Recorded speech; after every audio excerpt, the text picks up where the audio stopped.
Next case on the docket. Some of y'all play too much, and you playing too much with people's food. Take a little bit long. Don't. You gotta eat that one. You gotta eat that one. Who said that this was okay? Who authorized him to be playing this close to my food? And why is this little dangling participle touching my food, sir? Why would anybody think this was funny? Why would anybody think this was okay? See, because I think some of y'all, everything ain't a joke, everything ain't funny. And I play with a lot of stuff, but one thing I'm not playing with is my damn food. I'm not playing with the food. I'm not allowing you to put your extra digit on my food. And then it's loose. Like, why is it loose like that? Like, did you tie it? You know what it look like? You know, you put the little twisty tie on the bread, and then you have a little piece in between the bread and but that's what that little thing look like right there, like the twisted tie on the bread. Let me find, or the end of the what was the end of a water balloon. You know how you tie a water balloon up or a balloon up and it be all that. Sorry, is that a finger or is it a water balloon? Is that? And I need to do a recount because I'm trying to figure out, is that an actual finger or is it just some extra skin? Is that a keloid? What exactly is this going on? But then again, I digress.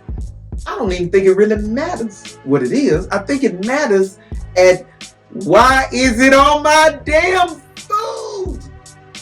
And then everybody, oh, no stop. Ain't no stop. But you're not gonna, because I don't even want this. You might as well call a waitress or somebody, come pick this up. Because I'm not eating this. Not after eating had the baby penis on it. No, I'm not. I don't want this no more. There's nothing about this food that is what is it, edible any longer at this point. Because who gonna eat it? When I ain't eating it, I ain't paying for it. I don't touch it no more. I want nothing to do with this damn food no damn more. After he done put this freaking meat comma on my damn food. Sir, I find you guilty.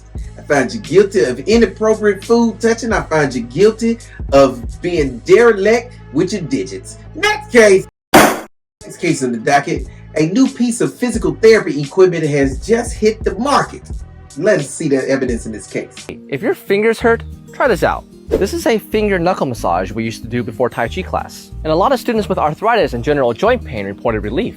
Just tug and massage the top of your finger, and then you can do the sides. Gently and slowly at first, but then you can be a little firmer. Just experiment to see what works for you. I think this feels nice because it gives us— Alright, so, yeah, I'm not a medical expert by any stretch of the imagination. I don't have certification in physical therapy, occupational therapy, any one of those types of discipline. But that ain't no damn finger massager. And that's not a finger massager. You can massage a lot of things, but not your finger. And since we on the subject, who the hell getting their finger massaged? Who's doing that? I've never, outside of a manicure, but then they don't just massage your fingers, they massage your whole damn hand. This right here, then hand is only designed to massage 2 fingers at a time, right there. What? Come on, stop playing. If we're gonna keep it all the way 100, if I order this, I'm not putting my fingers in it. If we're gonna keep it all the way 100, I think what you have done, sir, I think you've repurposed this particular item for your fingers. But I don't think what that was built for. Or your mama you done found your daddy's equipment and he's told you that that's what this was for, to massage fingers. But that ain't what the reality of this equipment for. I get that sometimes we repurpose equipment for different things, but that ain't it. If you think this is finger massages, send 200 of them to a prison and see what they use it for. I guarantee you it'd be the happiest prison system on the face of this damn earth if every male prisoner in there got one of these finger massages. I guarantee you they're gonna be happy, they're gonna be content, they're gonna be at peace. All of that's gonna be fine right there. Everybody gonna be. It'll be the prison with the lowest violence outbreak of any prison in the penal system because they all were issued finger massages. Man, y'all better stop playing. This is in. I don't even know what to call it. All I know is, sir, you and your happy finger machine have been lied to. I find you guilty of being misinformed, and I find you equipped for being misappropriated if you're gonna use it to massage your finger. Now, with all that said, send me the link where I can order one of them finger massages. Next case on the docket is one where I think I wasn't shocked. Home improvement retailer Lowe's has apologized after a veteran employee was pulled from a delivery job because he's black. And I got a phone call on the phone telling me to bring the delivery back, saying that I couldn't do the delivery. Danville, Virginia driver Marcus Bradley saying he was told the customer didn't want a black man in the house. Shockingly, the store honored the request. I mean, I thought that Lowe's would take up for me. So who did take up for him? His fellow driver of 11 years, refusing to complete the delivery with a new white partner. To me, you know, that it just ain't right for a business that we work at to go on with the woman's wishes. In a statement, Lowe's says, "We have zero tolerance for behavior of that kind. We have apologized." But one person who is not sorry, the homeowner, as she told ABC affiliate station WSET. Do you feel bad about the delivery driver? No, I don't feel bad about nothing. I know some of you are thinking to yourself, why does black dude sound like that? Yeah, that's the first thing he thought. We're going to keep it all the way 100. He's like, she probably heard him on the phone and she just knew that was a white dude coming to deliver whatever equipment this was and found out that it was a black dude. And she's like, oh, hell no. I thought that was Rusty coming to deliver this. Now, on to the serious side of this particular situation. These Lowe's managers should definitely have been fired. But you're not fired for not following company policy. I think you should have been fired because what I think you did was you showed your true colors. Because if this had been a black manager, they would have been offended by this request. They would have out the back, or another minority, let me not even say a black, any other minority would have saw this as being derelict out the gate. But I think the reason why you placated to this customer's request is because you probably share some of these ideologies. You probably don't want a black person in your house either. And before anybody comments and says that, well, you got the right, you are absolutely.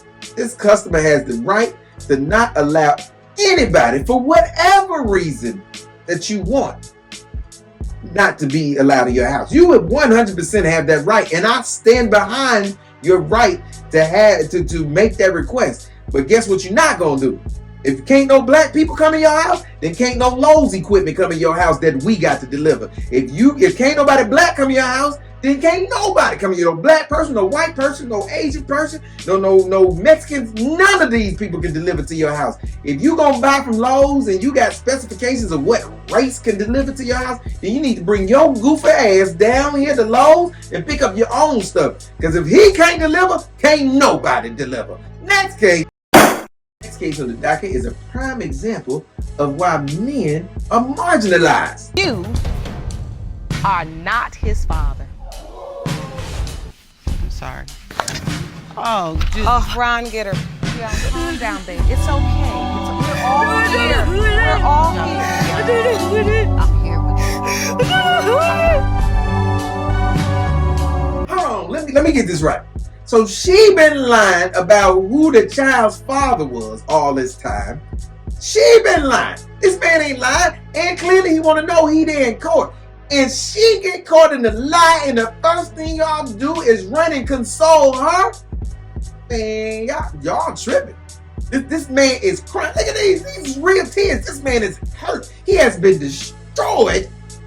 But what y'all want to do is go bow down and go get let her goof ass lay on the floor and cry and drown in the tears of sorrow. I don't care one iota about her feelings being hurt. I don't care one iota about the fact that she feel bad. She should feel bad. She done lied to this man about this damn baby. Nobody care about her feelings. Fuck her feelings. How about that?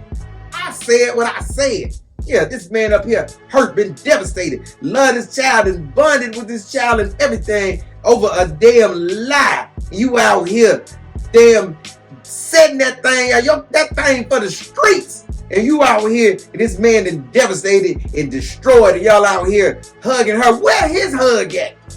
Always talking about black women, the most unprotected people on this planet. Well, here today, we got an unprotected black man. Nobody seems to care about this man's feelings or what he is going through right now. Well, how do I know that? Because they ran to console her. The judge sent the damn bailiff over there to care about her. Where this man hug at? Where this man come? Cause where he gonna be consoled at? While he's sitting there crying, looking like Denzel from damn Glory. Tears just running down this man. This man's face. This man is hurt. But y'all over here hugging her. Man, that bitch. I said what I said. Next case on the docket. This man said that he is a trophy husband. So I'm looking at you. You're not a trophy to anyone. Just so we clear. You're not a trophy. You're not what we deem to be an extremely handsome fellow, sir. You're not. And since this is social media and I don't want the court to get shut down, we're not going to call you ugly or anything like that. So we clear. I'm not calling this man ugly. So I'm not calling him ugly. What I'm saying is he has a very strong, aggressive face is what he has.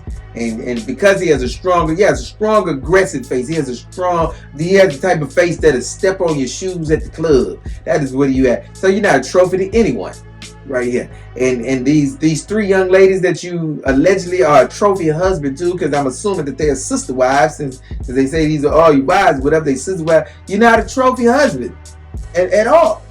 What you are, you're a bottom feeder, sir. That's what you are. But then I don't even know if I can call you a bottom feeder because you kind of on the bottom yourself, sir. With this strong, aggressive face of yours. Yeah, you pick three women who have very strong faces too. They're not statistically first round draft picks for most men. They probably supplemental draft picks. But you have picked them, and you have gathered together a gaggle of subpartists, and you put that together, and somehow you think because you have three of these supplemental draft picked of women that you are somehow a trophy, sir. You're not. You're not. You're a big fish in a small pond, because anywhere else on Earth. Sir, you're a supplemental draft. You might not even get drafted. You're not cute. You're not pretty. You're none of these things. Again, not calling him ugly. I didn't say he was ugly. At no point in time. So before you get him a comment section saying, hi, well, how you call this man ugly? I didn't call him ugly. I just said he has an aggressive, strong face. Yes, he has the type of face that'll push his way to the front of the stage and be real rude in group settings. He has that type of aggressive face, a strong face. He got a type of face that's lifting a lot at the gym. And he called himself a trophy. You ain't a trophy. Sir, you're a certificate of participation. Next case on the docket.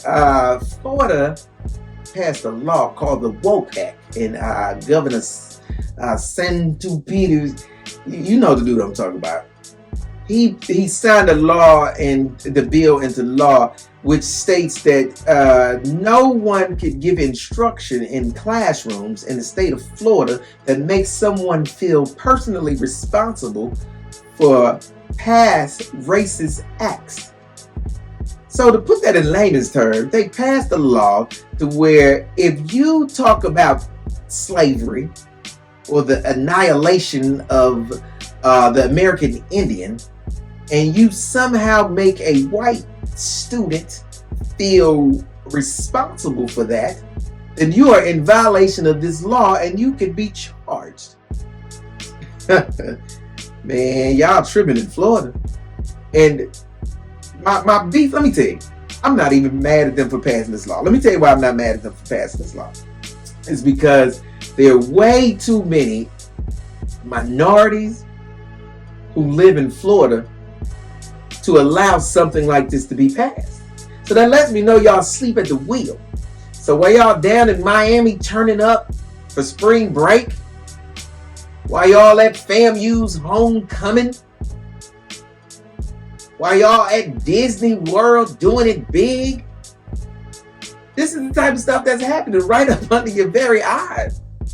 While you at the beach, or while you at the jazz festivals that take place multiple times a year, this is what y'all doing. We love to talk about pooling our resources and the spending power of black people, but why y'all still going to Florida spending money?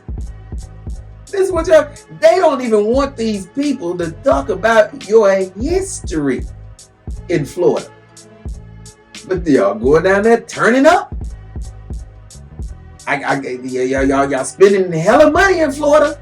Why we ain't put the stranglehold on Florida's from a financial standpoint, not go down there to turn up and do nothing in Florida, no South Beach, no, none of that. But we ain't doing that. And meanwhile, they passing these laws just to wipe your history off the books and allow these people to make it a crime to even talk about your history. That's what Florida doing right now. And they doing it right before your very eyes. And you don't care because you're too busy cha-cha sliding at the Jazz Fest. Florida, I find you guilty. But I also find black people, I find us guilty of being asleep at the wheel while this takes place. Next case on the docket is a prime example of you just gonna stick with that lie, huh? Allen versus Levant Mitchell. When it comes to 6-month-old Layla Allen, it has been determined by this court, Mr. Levant, you are not the father. Yes! Yes. Miss Allen? He's the only man I slept with, though. Allen versus Levant Mitchell. When it comes to 6-month-old Layla Allen, it has been determined by this court, Mr. Levant, you are not the father. Yes! Yes. Miss Allen? He's the only man I slept with, though. I don't know if you know how. Are her parents in the courtroom? Because clearly she does not understand how this procreation thing takes place. Nobody had to talk with you, ma'am?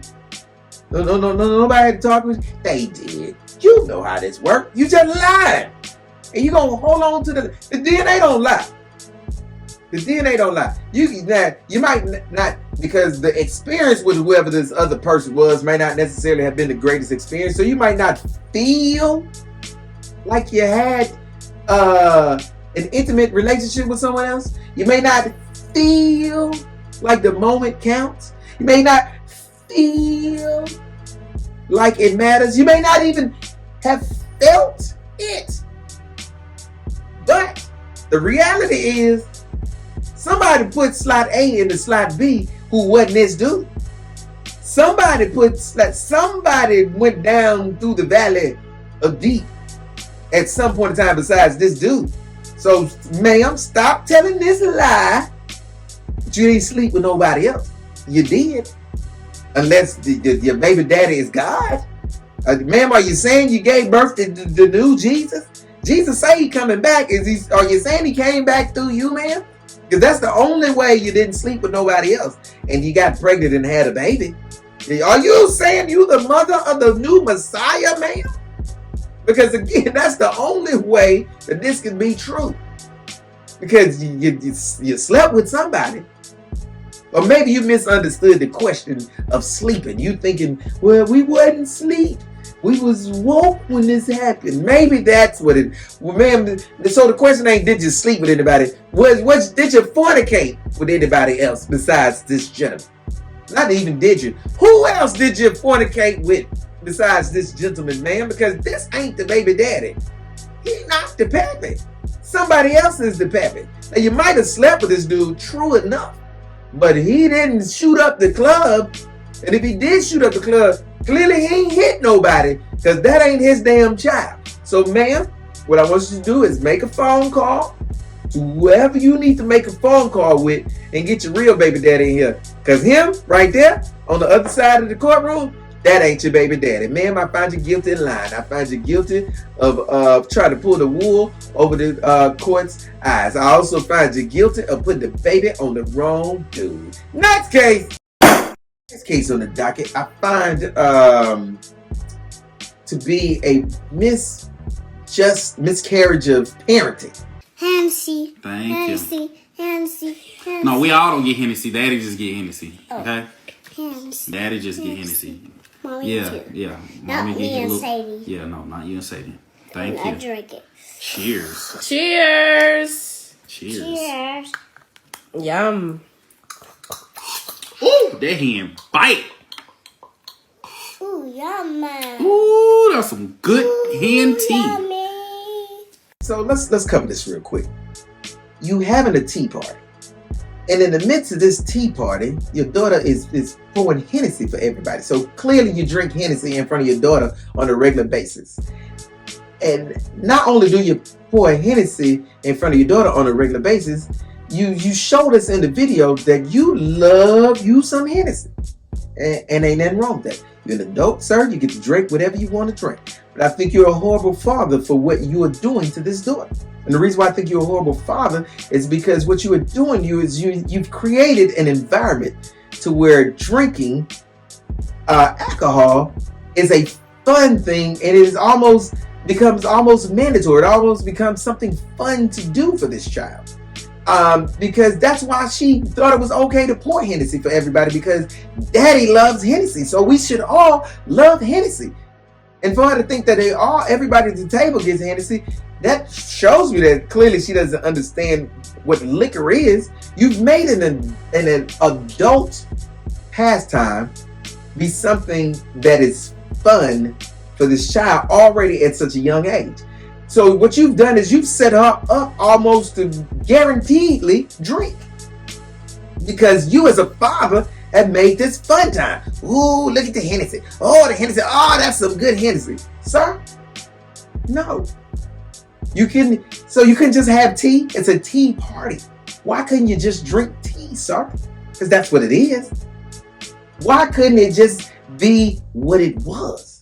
You've turned a child's fun game into an adult game, and it didn't have to be.